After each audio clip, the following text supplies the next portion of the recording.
해마다 구정명절이나 추석명절, 특별히 주일이 낀 명절이 되면 시골에 있는 많은 교회들, 시골 교회들이 거의 80%는 미자립 교회예요.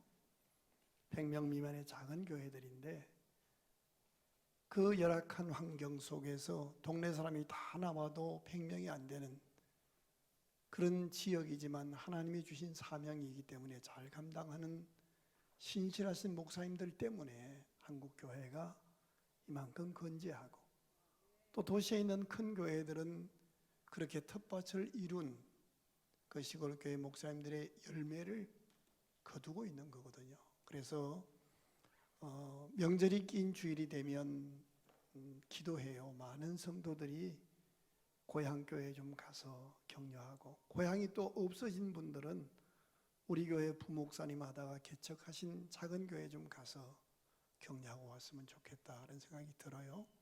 오늘 성가대 보니까 저쪽에 절반이 다 고향 가서 못 오신 것 같아요. 너무 고마운 일이고, 내년에는 더 많은 분들이 좀 갔으면 좋겠다. 근데 이제 고향도 안 가고 본교회도 안 나오고 콘도에 가 있는 분들이 또 있을 거예요. 뭐 그걸 또 욕할 수는 없잖아. 격려할 수만한 것은 아니지만은 어디에 있든지 지금 온라인으로 접속해서라도 함께 예배드리는 모든 분들에게 하나님의 은혜가 임하기를 바랍니다. 우리 좌우에 계신 분하고 인사 나누십시다. 남은 명절 기간 가정 선교사 노릇 잘합시다. 시작. 특별히 우리가 신앙인이라면 자주 부르는 찬송이나 복음성가가 있을 거예요. 한 가정이나 한 가문이 모였을 때도 동일하게 나타납니다. 여러분 가정에서 이번 명절에 모였을 때, 친지들이 모였을 때 어떤 노래 소리가 들리는지요? 저는 현대를 노래를 잃어버린 아픈 시대라고 표현하고 싶어요. 예수 믿는 사람들이 모여도요, 세상 사람하고 다른 바가 없어요. 예를 들면 집사님들 몇 분이 친해서 동해안으로 놀러가서 콘도에서 잔다고 생각해 봐요. 2박 3일 동안 함께 자는데 성경 한 구절 안 봐요. 함께 부르는 찬송 한 곡이 없어요. 그저 회 먹고 세상 사람하고 똑같이 그렇게 하다가 오는 거예요. 하나님이 얼마나 마음이 아프시겠어요. 예수 믿는 사람들끼리 모여도 세상 사람하고 별반 다른 바가 없어요. 신약 성경에 보면 시와 찬미와 신령한 노래로 서로 화답하며 마음으로 감사하며 주께 나갈지어다 라고 얘기하고 있어요. 오늘 본문에 보면 이스라엘 민족이 400년 넘는 세월을 그 당시에 강국이었던 에집트라는 나라에 혹독한 종살이 하다가 하나님의 특별하신 은혜로 홍해를 기적적으로 걷는 장면이 한편의 영화처럼 소개되고 있어요. 그 홍해를 기가 막힌 구원을 경험한 다음에 건너서 성경에 찬송이라는 단어가 처음 출연하는데 마음을 다해서 하나님 앞에 찬양하는 것이 오늘 본문의 배경이에요. 출애굽기 15장 1절 같이 보실까요? 이때에 모세와 이스라엘 자손이 이 노래로 여호와께 노래하니. 그리고요 20절과 21절 읽어보세요. 더 아름다워요. 아론의 누이 선지자 미리암이 손에 소고 작은 북을 잡았음에 모든 여인도 그를 따라 나오며 소고를 잡고 춤을 추니. 21절 같이 읽어요. 미리암이 그들에게 화답하여 이르되 너희는 여호와를 찬송하라. 이런 거예요. 미리암이 여자 선지자예요. 여자 사역자예요. 찬양하고 백성들이 화답하는 거예요. 예를 들면 예수나의 기쁨하면 성도들이 아멘 그렇게 하는 거예요. 지도자인 담임 목사와 38명의 장로님들이, 담임 목사가 찬양하면 장로님들이 아멘 하고, 38명의 장로님들이 찬양하면 300명의 권사님들이 아멘 하고 화답하고, 이게 아름다운 모습인 거예요. 저는 이 아름다운 모습이 여러분의 가정과 직장과 교회와 민족에 재현되는 은혜가 있기를 간절히 소원합니다. 얼마나 가슴 벅찬 일이에요. 1절을 다시 한번 보겠습니다. 이때에 모세와 이스라엘 자손이 이 노래로 여호와께 노래했다. 그리고 21절에 하니까 서로 화답하며 노래했다는 거예요.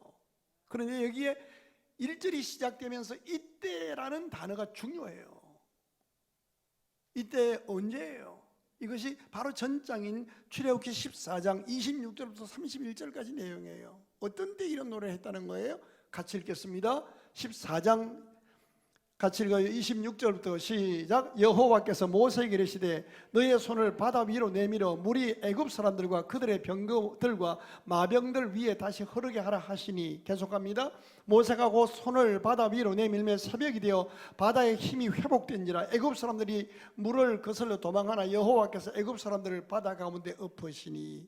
31절 보실까요? 31절 시작. 이스라엘이 여호와께서 애굽 사람들에게 행하신 그 큰 능력을 보았으므로 백성이 여호와를 뭐하며? 경외하며 여호와와 그의 종 모세를 믿었더라. 하나님의 능력을 경험했어요. 어떤 상황이에요? 뒤에는 애굽 군대예요.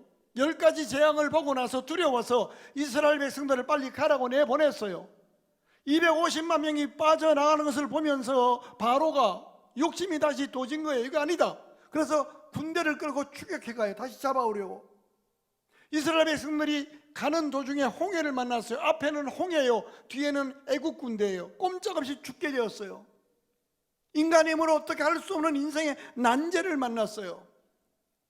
그때 하나님의 능력을 본 거예요. 그리고 하나님을 경외하기 시작했고 하나님과 그의 종 모세를 믿었다는 거예요. 이 표현을 보면 백성들이 하나님이 세워주었던 지도자 모세의 인도를 받아 출애굽해서 여기까지 오는 동안 모세를 하나님의 종으로 인정해 주며 믿었다는 이야기입니까? 그렇지 않았다는 얘기입니까? 그렇지 않았다는 거예요. 목회 현장에서 가만히 보면요, 순간순간 하나님이 세운 주의 종들로 믿지 못하고 인간적으로 생각하고 그렇게 할 때가 가끔 있어요. 자, 어떤 상황이었는가? 출애굽기 14장 10절 보십시다. 앞에는 홍해요, 뒤에는 지금 애국 군대가 찾아왔습니다. 같이 읽겠습니다. 바로가 가까이 올 때 이스라엘 자손이 눈을 들어본 적 애국 사람이 자기들 뒤에 이른지라 이스라엘 자손이 심히 두려워하여 여호와께 부르짖고 기도했다는 말이 아니에요. 원망불평으로 부르짖고 있는 거예요. 11절 읽어요. 그들이 또 모세에게 이르되 애굽에 매장지가 없어서 당신이 우리를 이끌어내어 이 광야에서 죽게 하느냐? 어찌하여 당신이 우리를 애굽에서 이끌어내어 우리에게 이같이 하느냐? 막말을 해댑니다. 이런 철부지한 백성들의 반응 앞에서 믿음의 사람 모세가 어떻게 행합니까? 13절 14절 같이 읽겠습니다. 모세가 백성에게 이르되 너희는 두려워하지 말고 가만히 있어서 여호와께서 오늘 너희를 위하여 행하시는 구원을 보라. 너희가 오늘 본 애굽 사람을 영원히 다시 보지 아니하리라. 14절을 여호와께서 너희를 위하여 싸우시리니 너희는 가만히 있을지니라. 백성들은 지도자로 세워진 모세를 온전히 믿지도 않았고 신뢰하지도 않았습니다. 믿지 못하다 보니까 합당한 예절 또한 지키지 않았습니다. 자기들의 형편 따라 감정 끌리는 대로 기분 나는 대로 조금의 절제도 하지 않고 막말을 쏟아냈습니다. 그런데 하나님이 모세를 통해서 기적을 베풀어 주셨습니다. 인간의 머리로 어쩔 수 없었던 홍해가 갈라져서 바다를 육지처럼 건넜다라고 성경은 기록합니다. 깊은 바다 속에 길을 내어 건너 계신 하나님을 찬양하라고 가르칩니다. 바로 전장 14장에서 우리가 매장지가 없어서 물에다 수장시키려고 하느냐고 모세에게 패역하고 반역했던 이스라엘 백성들이 홍해가 갈라지는 하나님의 능력을 보았으므로 하나님을 두려워하고 여호와와 그의 종 모세를 믿었다라고 믿음의 진보가 이루어진 것입니다. 올해가 가기 전에 여러분의 가정, 여러분의 삶의 현장에 닥친 인생의 홍해도 어제나 오늘이나 동의하신 하나님의 구원하신 능력의 역사로 말미암아 여러분에게도 이 믿음의 진보가 이루어지기를 주의 이름으로 축원합니다. 인간의 힘으로는 어쩔 수 없는 홍해 앞에서 하나님께 우리 인생의 모든 문제를 온전히 위탁해 드림으로 그분이 우리를 위해 싸워주시고 깊은 바다를 가르셔서 길을 내시고 육지처럼 건너게 하시는 이 하나님의 은혜가 우리에게도 임해서 우리도 출애굽기 15장처럼 온 교우들이 함께 노래를 부를 수 있는 응답의 날, 기쁨의 날이 이루어질 줄로 믿습니다. 우리는 이토록 하나님의 능력과 구원을 우리 삶의 현장에 임하도록 만들어 온 공동체원이 힘을 합쳐서 함께 노래하도록 부름받은 믿음의 동지들입니다. 어떻게 그런 일이 가능해요? 14장 13절을 다시 보십시다. 모세가 백성에게 이르되 너희는 두려워하지 말고 가만히 있어서 여호와께서 오늘 너희를 위하여 행하시는 구원을 보라. 너희가 오늘 본 애굽 사람을 영원히 다시 보지 아니하리라. 너희는 두려워하지 말고 가만히 있어서 하나님께서 우리를 위해서 행하시는 구원을 보라. 그리고 14절에서도 여호와께서 너희를 위하여 싸우시리니 너희는 가만히 있을지어다. 여기 가만히 있을지어다 이 말은 아무것도 하지 말라는 뜻이 절대 아닙니다. 오늘의 문제의 바톤을 네 힘으로 해결하려 하지 말고 하나님께 맡기라는 겁니다. 거룩한 바톤 터치를 하라는 겁니다. 혹자는 마라톤 인생이라고 말을 하면서 천천히 가자고 말하는데 일면 맞지만 틀린 말입니다. 마라톤 인생이 아니라 릴레이 인생입니다. 인생을 자기 혼자 경주하면 언젠가 쓰러집니다. 마라톤 인생은 힘들어요. 외로워요. 지쳐요. 쓰러지고 말아요.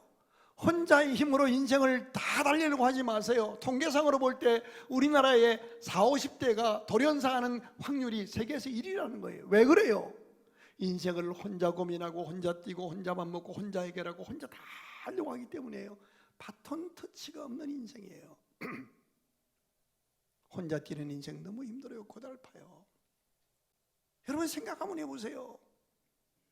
바톤 터치는 중간중간 이어달리기를 하는 거예요. 400m 계주를 생각해 보세요. 목표는 400m이지만 혼자 400m를 달리는 것이 아니라 100m씩 달립니다. 4명이 100m씩. 자기 구간만 열심히 책임지면 돼요. 힘들지 않아요. 자기 역할에만 집중하면 돼요.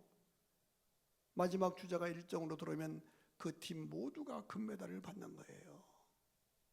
마라톤 인생 혼자 하는 사람은 힘든 거예요. 목표를 혼자 해. 나누어서 바톤 터치하며 사는 거예요. 하나님께 바톤 터치를 해야 합니다. 오늘의 문제, 오늘의 두려움, 오늘의 통곡을 위로의 하나님 앞에 우리를 고치시고 살리시고 더 귀한 것으로 빚어 만드시는 하나님께 위탁할 수 있기를 주의 이름으로 축원합니다.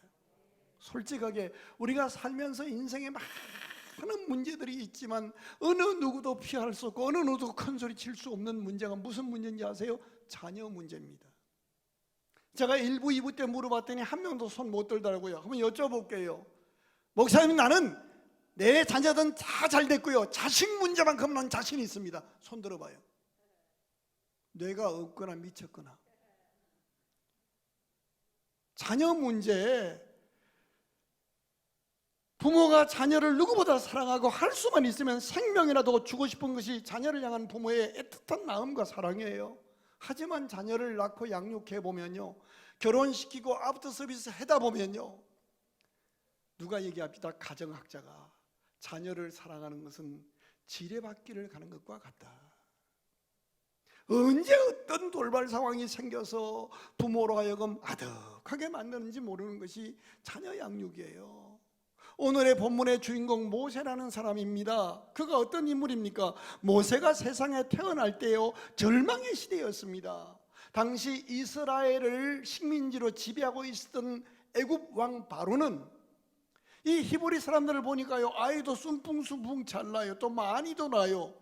그도 그럴 것이 70명이 이민 왔는데 얼마 지나가 보니까 250만 명이 된 거예요. 이대로 가면 이 민족이 강대해져서 언젠가 반역이 이를까 두렵기까지 한 거예요. 그래서 산부인과 의사들에게, 산파들에게 왕의 특별 명령을, 행정명령을 시달해요. 히브리 사람들이 아이를 낳거든 잘 들여다보고 성별을 보아서 남자아이가 태어나면 죽이라, 여자아이만 살려주라. 근데 산파들은 생명의 귀한 줄을 아니까 못 죽이는 거예요. 이 정보를 다시 보고받은 애굽 왕이 두 번째 특별명령을 내려요.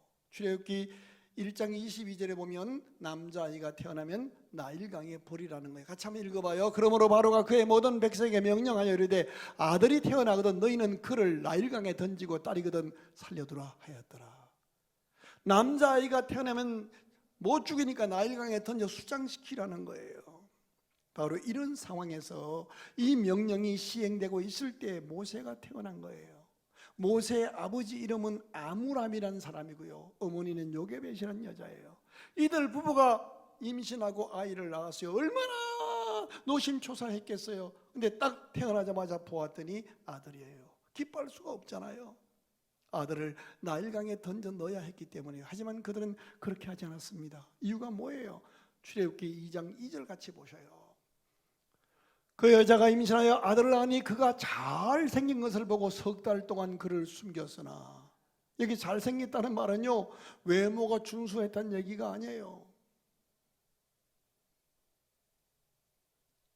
먼 훗날 수천 년이 지나간 어느 날 사도행전 7장 20절에서 이 문제를 정확히 해석해줘요. 사도행전 7장 20절 같이 보십시다. 그때 모세가 태어났는데 하나님 보시기에 아름다운지라 그의 아버지의 집에서 3달 동안 길르더니. 아므람이, 모세 아버지 아므람이 자기 아들을 보니까 하나님 보시기에 아름답다는 거예요. 그냥 잘생긴 게 아니에요.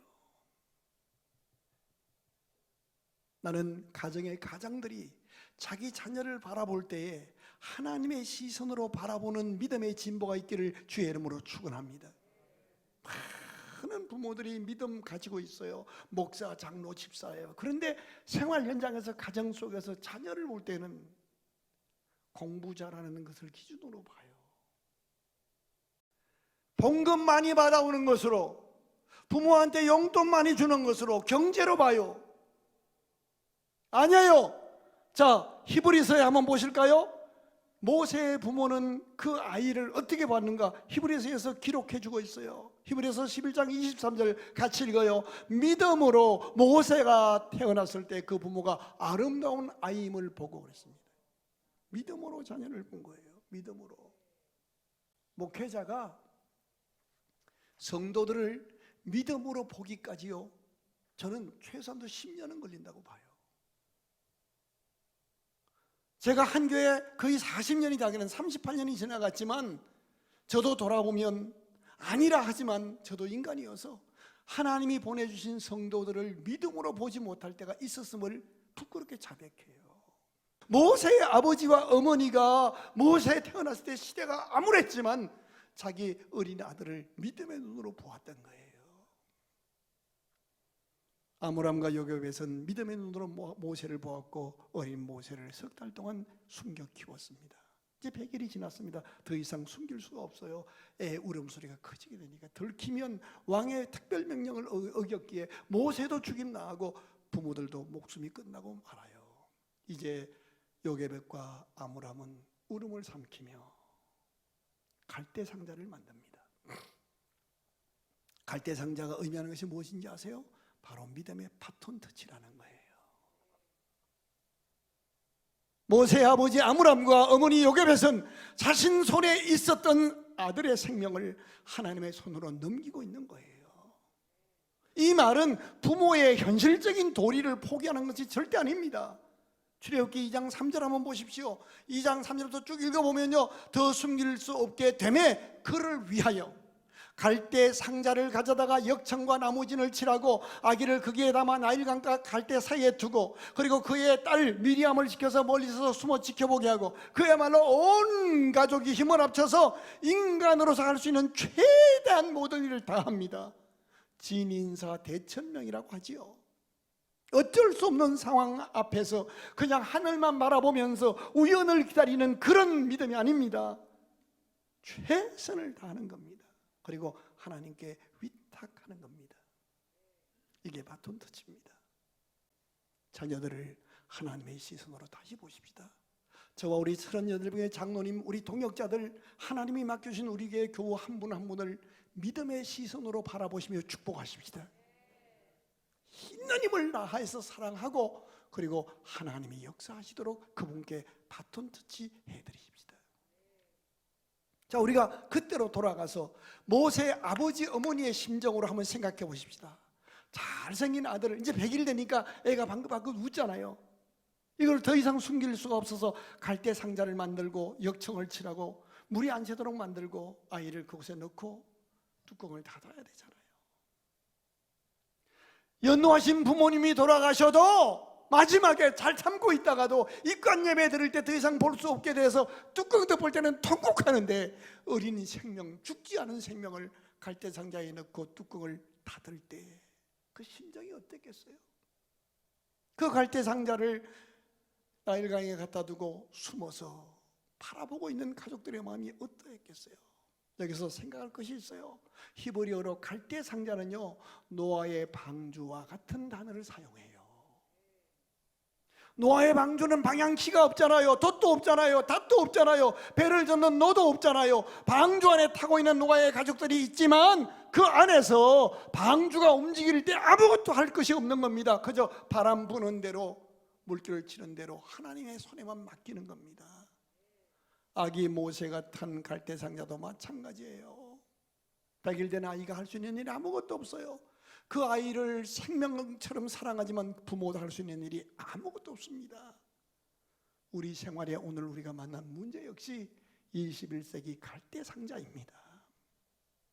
이런 맥락에서 요게벳이 갈대상자를 만들어 아이를 그 속에 넣고 나일 강가에 두었다는 것은 이제 모든 것을 하나님께 맡긴다는 의미입니다.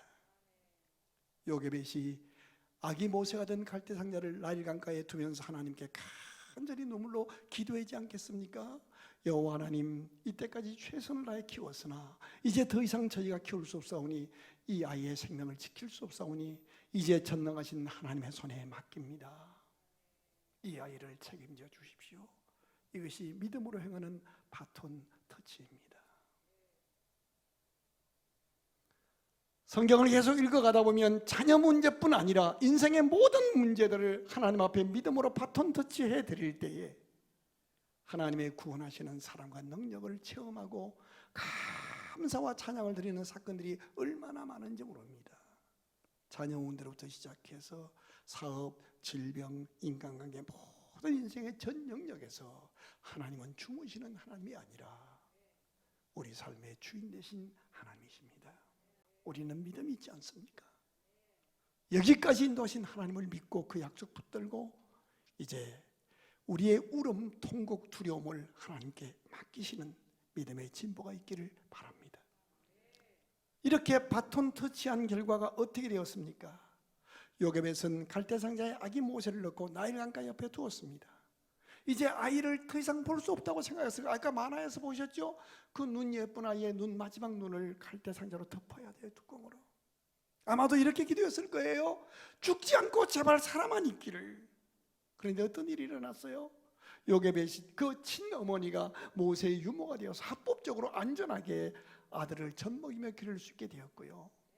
그것도 공짜가 아니라 보수까지 받아가면서, 그리고 그 아들이 바로 왕의 공주의 아들로 양자가 되어서 왕자가 되고 왕립대학은 왕립대학을 졸업하고 이스라엘 민족을 이끌어내는 지도자가 되었습니다. 이 모든 것이 하나님이 하신 일입니다. 우리가 우리의 인생의 문제를 하나님께 온전히 위탁해드리면, 특별히 자녀의 문제를 하나님께 온전히 위탁하면 역사의 주인이신 하나님께서 누구를 동원해서라도 우리 자녀가 하나님의 기쁨이 될 수 있도록 구원하시고 다듬어 쓰실 것입니다. 자, 이 믿음으로 바톤 터치하여 하나님께 맡겼던 자녀, 물론 최선을 다한 영예입니다. 어디까지 그 영역이 꽃이 피고 열매 맺는가요? 오늘 본문에 모세가 이스라엘 백성을 이끌고 홍해를 건넌 다음에 하나님께 찬양하는데요, 15장 2절을 또박또박 읽어봐요. 두 가지가 나와요. 시작. 여호와는 나의 힘이요 노래시며 나의 구원이시로다. 그는 나의 하나님이시니 내가 그를 찬송할 것이지. 저를 주목해봐요.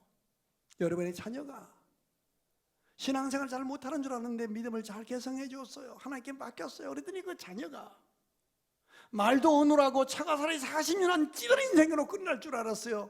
여러분 자녀는 안 풀릴 줄 알았어요. 그런데 이 자녀가 민족의 지도자가 되어서 이스라엘 민족을 구원해낼 뿐 아니라 자기가 살아오면서 만났던 하나님을 찬양하는 거예요. 물론 이럴 수 있잖아요. 모세가 하나님 살아계시면 나를 어떻게 40년 동안 이렇게 처가살이 찌들게 하냐고 얼마든지 원망할 수 있을 텐데 그가 노래해요.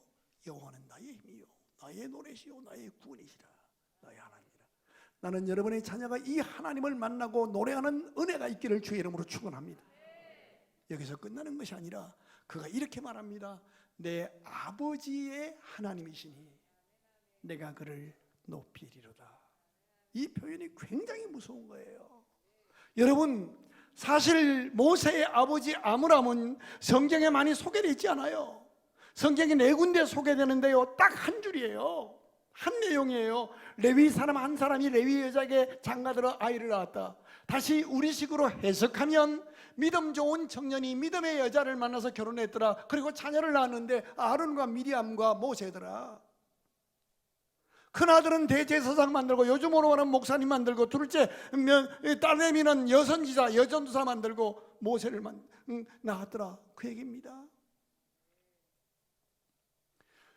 모세가 나일강에 벌어질 때에도 그가 성장하는 과정에도 모세의 아버지 아므람이 어떤 역할을 했는지가 기록되지 않아요. 다만 사도행전에서 하나님 보시기에 아름다운 아들인지라 그 아버지가 그를 숨겨길렀다라는 그 믿음이 그 아버지의 믿음이었던 것을 딱 소개해요. 그거 하나의 한 줄 딱. 우리말로 말하면 아버지가 바빠서 아이 유치원 때도 못 가고 초등학교 입학식에도 못 가고 졸업식 때 못 가고 대학 졸업식에도 못 가고 아버지는 늘 바빠서 애가 잠들어야 들어왔고 어떻게 보면 아이한테 전혀 영향력을 끼치지 못한 그런 아버지의 모습일 수도 있습니다. 그런데 세월이 흐른 다음에 모세가 말을 하는 거예요. 모든 백성들 앞에서 나의 하나님일 뿐 아니라 내가 나의 하나님을 만나는 그 하나님을 우리 아버지가 나한테 소개했다. 그 하나님은 나의 아버지의 하나님이시니 내가 그를 높이겠다. 여러분, 이 아름다운 믿음이 어떻게 정착되고 나타날 수 있을까요? 저는 감히 내가 잘못 해석했으면 천국 가서 이 요게벳 만났을 때 욕을 바가지로 얻어먹을 테니까 아마도 모세의 어머니 요게벳의 지혜로운 믿음 때문이었을 것이라고 생각해요. 아이 젖먹이로 또 아이를 기르면서 그는 말했을 것 같아요. 모세야, 네가 오늘 이렇게 살아있는 것은 내 남편 정너의 아버지 아므람 그분이 믿는 하나님의 은혜란다. 네가 태어났을 때 이런 상황이었어. 그 아버지가 말씀하셨어. 갈대상자 만들고 우리가 할 수 있는 최선을 다하고 하나님께 맡기자고. 그리고 너를 갈대상자에 담아 나일강가에 띄우고 우리는 통곡하며 기도했어. 네가 이만큼 사는 것, 이만큼 된 것은 너희 아버지의 믿음과 기도와 축복 그것 때문이야 라고 설명을 했을 거라고 생각이 들어요. 얼마나 많은 믿음의 크리스찬 여성들이 남편의 길을 살려줄 줄 몰라요. 에베소서에 보면 아내들이여 교회가 주를 섬기듯 남편을 섬기라고 하는데 찢어버렸는지 지웠는지 대부분 특별한 가정 빼고는요 먼저 자매들이 먼저 믿음을 가집니다. 그리고 이제 남편을 전도하거든요. 이제 믿음의 그 장인 장모가 이제 딸을 주면서 서약을 받아요. 내 딸은 믿음의 사람을 만나길 원했는데 뭐 너를 사랑한다니 내가 반대는 못한다. 근데 너 약속해야 된다. 교회 나간다고. 그럼 이제 자매가 이뻐서 그 얻고 싶은 마음에 아멘 그러고 합니다. 그리고 교회 안 나옵니다. 근데 그 안 믿던 형제가 믿는 자매 만나서 교회 나오는 과정이요 단계가 있습니다. 거의 동일한데요.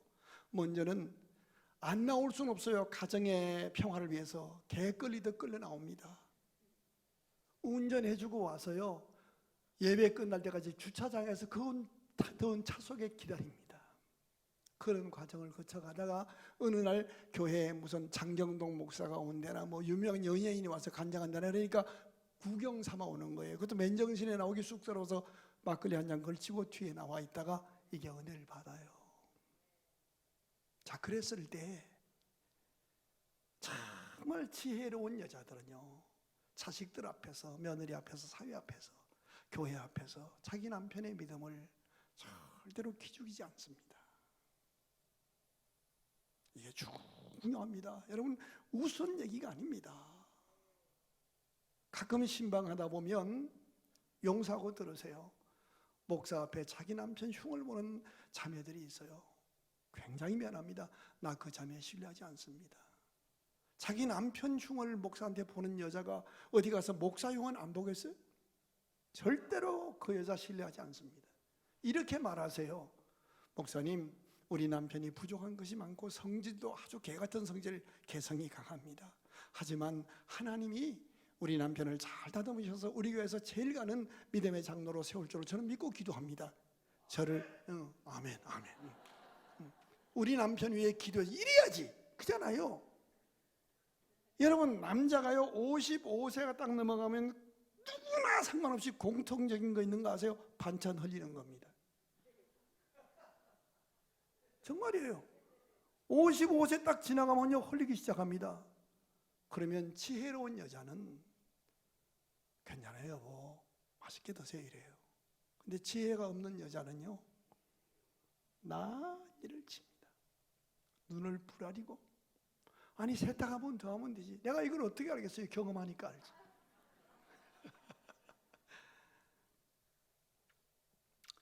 우리가 모세의 어머니 요게벳을 만나보면 감동받을 것 같아요. 부탁합니다. 얼마든지 요게벳은요 자신의 지혜와 헌신으로 네가 이렇게 성공했단다라고 모세 앞에 공치할 수 있었을 텐데, 그는 오직 주님만 높이는 믿음으로 자기 남편을 잘 높여준 것 같아요. 그래서 모세가 나이 80이 넘어서 이스라엘 백성들을 홍해를 건너게 한 다음에 시로 노래를 쓰며 불러가면서 하는 말이, 내 아버지의 하나님이신 그분을 내가 높이겠다고 말합니다. 우리 교회 장로님 38분입니다. 완벽하지 않습니다. 연약한 분이 있을 겁니다. 여러분, 내가 보지 못하는 삶의 현장에서 덕스럽지 못한 모습도 있을 겁니다. 그때 기억하세요. 저 연약한 분을 장로로 기름 부으시고 쓰시는 하나님을 내가 높이리라. 저분을 세워주시고 쓰시는 거 보니 나도 언젠가는 귀하게 쓰임받을 수 있겠구나. 여러분, 가정에서 가정의 하나님을 높이고, 직장에서 상관의 하나님을 높이고, 교회에서 하나님의 기름 부어 세워 쓰시는 사람들에 대한 하나님을 높일 수 있는 아름다운 믿음이 회복되기를 주의 이름으로 축원합니다. 장로 근처에도 못 가본 사람이 많아요. 진짜 수가 많잖아요. 장로님들을 반찬처럼 밥상에 올려놓고 욕하고 흉보고 판단하고. 절대로 아닙니다. 절대로 아닙니다. 나는 여러분의 믿음이 하나님께 온전히 맡긴 위탁된 그 믿음의 진보가 여러분의 자녀들에게 가정 안에서, 질서 안에서 내 아버지 하나님, 내 할아버지 하나님을 높이겠다고 하는 이런 열매로 나타나기를 주의 이름으로 축원합니다. 한번 생각해 보세요. 우리 아들 이성원 집사가 10년, 20년 어느 직에서 잘 근무하고 은퇴하는 그날 은퇴식 하면서 외가로는 수대째 내려오는 내 할아버지 하나님이 그분들의 기도를 들으시고 나를 여기까지 인도하셨다. 친가적으로도 할아버지, 아버지, 어머니의 하나님이 나를 여기까지 인도했으니 그 하나님께 영광 돌리겠다. 얼마나 아름다워요. 얼마나 아름다워요. 나는 우리 교회가 대를 이어서 연약하지만 서로 존중하고, 특별히 어르신들을 존중해서 우리 장로님들이 하나님, 권사님들이 하나님을 내가 높이겠다고 고백할 수 있는 그런 아름다운 역사가 있기를 주의 이름으로 축원합니다. 여러분의 인생에 어떤 홍해, 그 인생의 난제를 이제 바톤 터치로 여기까지 인도하신 하나님 앞에 온전히 맡겨 드리십시다. 그리고 하나님 주신 후손들을 하나님의 시선으로 바라보며 축복만 하십시다. 다시 묻습니다. 여러분 가족들이 모이면 제일 많이 부르는 찬송이 무엇입니까? 살다 보면 괴로운 일 많이 있습니다. 인생 삶의 도상에서 홍해 만날 수 있습니다. 추격해오는 애국 군대 만날 수 있습니다. 배신자의 칼을 맞을 수도 있습니다. 그러나 우리 할 수 있는 일 최선을 다하고 하나님께 맡기십시다.